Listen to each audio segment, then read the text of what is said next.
UPPCS सामान्य अध्ययन PYQ and MCQ series Hindi class 28 पहला प्रश्न एक फेफड़ों में गैसीय विनिमय का स्थल है। A. Tracheoles B. Bronchioles C. Pulmonary शिराएं D. अल्वियोलाई। इस प्रश्न का उत्तर है D. फेफड़ों में गैसीय विनिमय मुख्य रूप से अल्वियोलाई नामक छोटी वायु थैलियों में होता है। ये लाखों छोटी थैलियां पतली दीवारों और रक्त वाहिकाओं के घने जाल से घिरी होती हैं। जब हम सांस लेते हैं तो हवा अल्वियोलाई में पहुंचती है, जहां ऑक्सीजन रक्त में विसरित हो जाती है और कार्बन डाइऑक्साइड रक्त से अल्वियोलाई में विसरित हो जाती है। फिर कार्बन डाइऑक्साइड युक्त हवा को बाहर निकाल दिया जाता है। इस प्रकार अल्वियोलाई फेफड़ों में ऑक्सीजन और कार्बन डाइऑक्साइड के आदान प्रदान के लिए प्राथमिक स्थल हैं। अगला प्रश्न 2. निम्नलिखित में से कौन सा ग्रामीण समुदाय का तत्व नहीं है? A. हम की भावना B. सांस्कृतिक विविधता C. क्षेत्र D. आत्मनिर्भरता। इस प्रश्न का उत्तर है A. ग्रामीण समुदायों की विशेषता अक्सर हम की भावना, सामुदायिक भावना और एकता, एक निश्चित क्षेत्र, भौगोलिक अवस्थिति और अपेक्षाकृत अधिक आत्मनिर्भरता, स्थानीय संसाधनों पर निर्भरता होती है। जबकि शहरी क्षेत्रों में अक्सर अधिक सांस्कृतिक विविधता देखने को मिलती है, ग्रामीण समुदाय आमतौर पर अधिक सजातीय होते हैं, जिनमें साझा परंपराएं और जीवन शैली अधिक प्रभावी होती हैं। इसलिए सांस्कृतिक विविधता ग्रामीण समुदाय का एक आवश्यक तत्व नहीं है और कई ग्रामीण समुदायों में यह अपेक्षाकृत कम पाई जाती है। अगला प्रश्न 3. निम्नलिखित में से किस कुल के पौधे से टापा कपड़ा बनाया जाता है? A. एस्किलिपिएडेसी B. Moraceae C. Gramineae D. Malvaceae. इस प्रश्न का उत्तर है B. टापा कपड़ा मुख्य रूप से मोरेसी कुल के पौधों, विशेष रूप से शहतूत के पेड़ जीनस ब्रूसनीशिया की भीतरी छाल से बनाया जाता है। इस प्रक्रिया में पेड़ की छाल को निकालकर उसकी बाहरी परत को हटा दिया जाता है। फिर भीतरी छाल की परतों को पीट कर पतला किया जाता है और आपस में जोड़ा जाता है, जिससे एक कपड़े जैसी चादर बनती है। टापा कपड़ा प्रशांत द्वीप समूह के कई पारंपरिक समाजों में महत्वपूर्ण सांस्कृतिक और औपचारिक महत्व रखता है। अगला प्रश्न 4. ब्रिटिश इंडिया के निम्नलिखित में से किस अधिनियम ने सामूहिक कार्यचालन के स्थान पर विभाग या विभागीय पद्धति द्वारा वायसराय की कार्यकारी परिषद पर उनके प्राधिकार को और अधिक बल प्रदान किया? A. भारतीय परिषद अधिनियम 1861 B. भारत सरकार अधिनियम 1858 C. भारतीय परिषद अधिनियम 1892 D. भारतीय परिषद अधिनियम 1909। इस प्रश्न का उत्तर है A. भारतीय परिषद अधिनियम 1861 ने वायसराय की कार्यकारी परिषद में विभाग या विभागीय प्रणाली की शुरुआत करके सामूहिक कार्यचालन के स्थान पर वायसराय के प्राधिकार को महत्वपूर्ण रूप से बढ़ाया। इस प्रणाली के तहत कार्यकारी परिषद के प्रत्येक सदस्य को एक या अधिक सरकारी विभागों का प्रभारी बनाया गया, जिससे उन्हें उन विभागों पर अधिक व्यक्तिगत नियंत्रण और जिम्मेदारी मिली। इससे वायसराय को परिषद के सदस्यों पर अधिक प्रभावी ढंग से अपना अधिकार स्थापित करने में मदद मिली, क्योंकि अब प्रत्येक सदस्य सीधे अपने विभाग के कार्यों के लिए वायसराय के प्रति जवाबदेह था। अगला प्रश्न 5. नीचे 2 कथन दिए गए हैं, जिसमें से एक को अभिकथन A और दूसरे को कारण R कहा गया है। अभिकथन A. पारिस्थितिकीय तंत्र के विविध अवयव आपस में एक दूसरे पर निर्भर नहीं हैं। कारण R. मानव क्रियाओं से वातावरण प्रभावित होता है। नीचे दिए गए कूट से सही उत्तर का चयन कीजिए। A और R दोनों सत्य हैं और R A की सही व्याख्या करता है। B और R दोनों सत्य हैं, किंतु R A की सही व्याख्या नहीं करता है। C सत्य है, किंतु R गलत है। D गलत है, किंतु आर सत्य है। इस प्रश्न का उत्तर है डी। अभिकथन ए गलत है, क्योंकि एक पारिस्थितिकीय तंत्र के विविध अवयव जैसे कि उत्पादक, उपभोक्ता, अपघटक आपस में भोजन श्रृंखला और खाद्य जाल के माध्यम से जटिल रूप से एक दूसरे पर निर्भर होते हैं। एक अवयव में परिवर्तन पूरे तंत्र को प्रभावित कर सकता है। कारण आर सत्य है कि मानव क्रियाओं से वातावरण निश्चित रूप से प्रभावित होता है। प्रदूषण, वनों की कटाई और जलवायु परिवर्तन जैसी मानवीय गतिविधियां पारिस्थितिकीय तंत्रों और समग्र वातावरण पर महत्वपूर्ण नकारात्मक प्रभाव डालती हैं। हालांकि कारण आर अभिकथन ए की सही व्याख्या नहीं करता है, क्योंकि यह पारिस्थितिकीय तंत्र के भीतर अंतर्निर्भरता के बारे में नहीं बताता है। अगर यह वीडियो पसंद आया हो तो लाइक, सब्सक्राइब और शेयर जरूर करें। तो आइए देखते हैं अगला प्रश्न। 6 निम्नलिखित में से कौन सा सही सुमेलित नहीं है?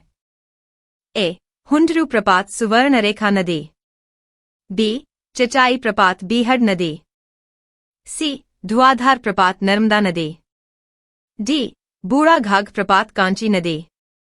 इस प्रश्न का उत्तर है डी। हुंडरू प्रपात झारखंड में सुवर्णरेखा नदी पर स्थित है, इसलिए ए सही सुमेलित है। चचाई प्रपात मध्य प्रदेश में बीहड़ नदी पर स्थित है, इसलिए बी सही सुमेलित है। धुआधार प्रपात मध्य प्रदेश में नर्मदा नदी पर स्थित है, इसलिए सी सही सुमेलित है। बूढ़ा घाघ प्रपात झारखंड में उत्तरी कोयल नदी की सहायक नदी बूढ़ा नदी पर स्थित है, न कि कांची नदी पर। अगला प्रश्न। 7 निम्नलिखित में से कौन सा सही सुमेलित नहीं है? ए सिरका में उपस्थित अम्ल एसीटिक अम्ल, बी हड्डियों में उपस्थित यौगिक कैल्शियम फॉस्फेट, सी दूध का खट्टा होना नाइट्रिक अम्ल, डी आमाशय रस में उपस्थित हाइड्रोक्लोरिक अम्ल अम्ल। इस प्रश्न का उत्तर है सी। सिरका में उपस्थित अम्ल एसीटिक अम्ल होता है, इसलिए ए सही सुमेलित है। हड्डियों में उपस्थित यौगिक मुख्य रूप से कैल्शियम फॉस्फेट होता है, इसलिए बी सही सुमेलित है। दूध का खट्टा होना लैक्टिक अम्ल के कारण होता है, न कि नाइट्रिक अम्ल के कारण। दूध में लैक्टोज नामक शर्करा होती है, जो बैक्टीरिया द्वारा लैक्टिक अम्ल में परिवर्तित हो जाती है, जिससे दूध खट्टा हो जाता है। इसलिए सी सही सुमेलित नहीं है। आमाशय रस में उपस्थित अम्ल हाइड्रोक्लोरिक अम्ल होता है, जो भोजन के पाचन में मदद करता है। अगला प्रश्न। 8 निम्न में से कौन सा एलपीजी का मुख्य अवयव है? A hexane, B pentane, C butane, D methane. इस प्रश्न का उत्तर है C. LPG liquefied petroleum gas मुख्य रूप से हाइड्रोकार्बन गैसों का मिश्रण होती है, जिसमें ब्यूटेन प्रमुख अवयव होता है। इसके अतिरिक्त इसमें प्रोपेन और कुछ मात्रा में अन्य हाइड्रोकार्बन जैसे कि पेंटेन और हेक्सेन भी शामिल हो सकते हैं। ब्यूटेन और प्रोपेन दोनों ही आसानी से दबाव डालकर द्रवित किए जा सकते हैं, जिससे उन्हें भंडारण और परिवहन में सुविधा होती है। एलपीजी का उपयोग घरों में खाना पकाने और हीटिंग के लिए एक सामान्य ईंधन के रूप में किया जाता है। अगला प्रश्न। 9 निम्नलिखित में से कौन सी एक नदी भारतीय गंगा नदी बेसिन का हिस्सा नहीं है? ए पुनपुन नदी, बी अजय नदी, सी जलांगी नदी, डी जोंक नदी। इस प्रश्न का उत्तर है डी। पुनपुन नदी, अजय नदी और जलांगी नदी ये तीनों ही नदियां अंततः गंगा नदी या उसकी किसी प्रमुख सहायक नदी में मिलती हैं और इस प्रकार भारतीय गंगा नदी बेसिन का हिस्सा हैं। जोंक नदी महानदी नदी प्रणाली का हिस्सा है। यह छत्तीसगढ़ राज्य से निकलती है और ओडिशा में महानदी में मिल जाती है। इसलिए जोंक नदी गंगा नदी बेसिन का हिस्सा नहीं है। अगला प्रश्न। 10 रक्त में शर्करा का स्तर सामान्यतः प्रदर्शित किया जाता है। ए mmHg के रूप में, बी मिलीग्राम प्रति डेसिलीटर के रूप में, सी पार्ट्स प्रति मिलियन के रूप में, डी ग्राम प्रति लीटर के रूप में। इस प्रश्न का उत्तर है बी। रक्त में शर्करा का स्तर सामान्यतः मिलीग्राम प्रति डेसिलीटर (mg/dl) के रूप में प्रदर्शित किया जाता है। यह इकाई रक्त की एक निश्चित मात्रा, 1 डेसिलीटर, जो 100 मिलीलीटर के बराबर होता है, में मौजूद ग्लूकोज, शर्करा, की मात्रा को दर्शाती है। चिकित्सा रिपोर्टों और रक्त शर्करा मीटरों में इसी इकाई का उपयोग किया जाता है ताकि रक्त शर्करा के स्तर को मापकर मधुमेह और अन्य संबंधित स्थितियों का निदान और निगरानी किया जा सके। अगला प्रश्न 11 नोबी और कांतो मैदान निम्नलिखित में से किस देश में स्थित हैं? ए. उत्तर कोरिया, बी. दक्षिण कोरिया, सी. Japan, D. चीन। इस प्रश्न का उत्तर है सी। नोबी मैदान एनबीआई प्लेन और कांतो मैदान कांत प्लेन दोनों ही जापान में स्थित महत्वपूर्ण मैदान हैं। नोबी मैदान जापान के होन्शु द्वीप के मध्य भाग में स्थित है और यह एक विस्तृत उपजाऊ क्षेत्र है जो नागोया जैसे प्रमुख शहरों का घर है। कांतो मैदान होन्शु द्वीप के पूर्वी भाग में स्थित सबसे बड़ा मैदान है और टोक्यो सहित जापान की राजधानी और सबसे अधिक आबादी वाले क्षेत्र को घेरे हुए है। ये दोनों मैदान जापान की कृषि और औद्योगिक गतिविधियों के लिए महत्वपूर्ण हैं। अगला प्रश्न 12 एशियाटिक सोसाइटी ऑफ बंगाल का संध्या कौन था? A. Jonathan Duncan, B. Sir William Jones, C. Warren Hastings, D. William Bentinck. इस प्रश्न का उत्तर है B. Asiatic Society of Bengal की स्थापना सर विलियम जोन्स ने 15 जनवरी 1784 को कलकत्ता, अब कोलकाता, में की थी। वे एक प्रसिद्ध भाषाविद और न्यायविद थे। इस सोसाइटी का मुख्य उद्देश्य ओरिएंटल स्टडीज को बढ़ावा देना था, जिसमें एशियाई इतिहास, पुरातत्व, साहित्य, कला, विज्ञान और भाषाओं का अध्ययन शामिल था। सर विलियम जोन्स ने स्वयं कई महत्वपूर्ण प्राचीन भारतीय ग्रंथों का अंग्रेजी में अनुवाद किया और भारतीय संस्कृति को पश्चिमी दुनिया से परिचित कराने में महत्वपूर्ण भूमिका निभाई। अगला प्रश्न 13 2050 के लिए नेट जीरो लक्ष्य के संदर्भ में निम्नलिखित में से कौन सा से कथन सही है? एक. इसका अभिप्राय है कि देश को 2050 तक उसके उत्सर्जन को 0 तक नीचे लाना होगा। 2. इसका अभिप्राय है कि किसी देश के उत्सर्जन की क्षतिपूर्ति वातावरण से ग्रीन हाउस गैसों का निराकरण तथा अवशोषण से होगी। नीचे दिए गए कूट से सही उत्तर का चयन कीजिए। ए. केवल 1, बी. केवल 2, सी. 1 और 2 दोनों, डी. न तो 1 न ही 2। इस प्रश्न का उत्तर है सी। कथन 1 नेट जीरो का तात्पर्य यह नहीं है कि किसी देश को 2050 तक अपने उत्सर्जन को पूरी तरह से 0 पर लाना होगा, बल्कि इसका मतलब है कि उत्सर्जित ग्रीनहाउस गैसों की मात्रा वातावरण से हटाई गई ग्रीनहाउस गैसों की मात्रा के बराबर होगी। इसलिए कथन 1 आंशिक रूप से सही है, लेकिन पूर्ण 0 उत्सर्जन अनिवार्य नहीं है। कथन 2 यह कथन नेट जीरो लक्ष्य के सार को सटीक रूप से व्यक्त करता है।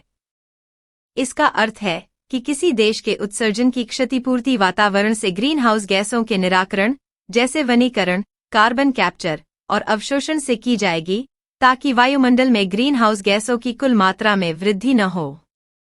इसलिए नेट जीरो लक्ष्य का सही अर्थ यह है कि उत्सर्जन और निष्कासन का संतुलन स्थापित किया जाए, जैसा कि कथन 2 में बताया गया है, और कथन 1 में उल्लिखित पूर्ण 0 उत्सर्जन आवश्यक नहीं है, बल्कि उत्सर्जन में अधिकतम संभव कमी और शेष उत्सर्जन की क्षतिपूर्ति पर ध्यान केंद्रित किया जाता है। चूंकि दोनों कथन नेट जीरो के पहलुओं को दर्शाते हैं। अगला प्रश्न 14 नीचे 2 कथन दिए गए हैं, जिसमें से एक को अभिकथन ए और दूसरे को कारण आर कहा गया है। अभिकथन ए भारत में मंत्रिपरिषद सामूहिक रूप से लोकसभा तथा राज्यसभा दोनों के प्रति उत्तरदायी है। कारण आर लोकसभा और राज्यसभा दोनों के सदस्य संघीय सरकार में मंत्री बनने की पात्रता रखते हैं। नीचे दिए गए कूट से सही उत्तर का चयन कीजिए। ए और आर दोनों सत्य हैं और आर ए की व्याख्या करता है। बी ए और आर दोनों सत्य हैं, किंतु आर ए की सही व्याख्या नहीं करता है। सी ए सत्य है किंतु आर गलत है। डी ए गलत है किंतु आर सत्य है। इस प्रश्न का उत्तर है डी। अभिकथन ए गलत है क्योंकि भारत में मंत्रिपरिषद सामूहिक रूप से केवल लोकसभा के प्रति उत्तरदायी होती है, राज्यसभा के प्रति नहीं। यह भारतीय संविधान के अनुच्छेद 75(3) में स्पष्ट रूप से उल्लिखित है। कारण आर सत्य है कि लोकसभा और राज्यसभा दोनों के सदस्य संघीय सरकार में मंत्री बनने की पात्रता रखते हैं। संविधान के अनुसार कोई भी व्यक्ति जो संसद के किसी भी सदन का सदस्य है, मंत्री बन सकता है। यदि कोई व्यक्ति मंत्री बनता है और वह किसी भी सदन का सदस्य नहीं है, तो उसे 6 महीने के भीतर किसी भी सदन की सदस्यता लेनी होती है। इसलिए अभिकथन गलत है जबकि कारण सत्य है। अगला प्रश्न 15 राज्य लोक सेवा आयोग के सदस्य को हटाया जा सकता है। ए विधानसभा में महाभियोग के आधार पर राज्यपाल द्वारा। बी उच्चतम न्यायालय की जांच के पश्चात राज्यपाल द्वारा। सी उच्चतम न्यायालय की जांच के पश्चात राष्ट्रपति द्वारा। डी उच्च न्यायालय की जांच के पश्चात राज्यपाल द्वारा। इस प्रश्न का उत्तर है सी।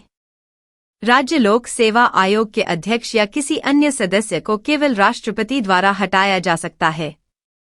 हालांकि राष्ट्रपति उन्हें तभी हटा सकते हैं जब उच्चतम न्यायालय राष्ट्रपति द्वारा भेजे गए संदर्भ पर जांच करने के बाद कदाचार या अक्षमता के आधार पर हटाने की सिफारिश करे। राज्यपाल को राज्य लोक सेवा आयोग के सदस्यों को हटाने का अधिकार नहीं है, लेकिन वे उन्हें कुछ विशिष्ट परिस्थितियों में निलंबित कर सकते हैं।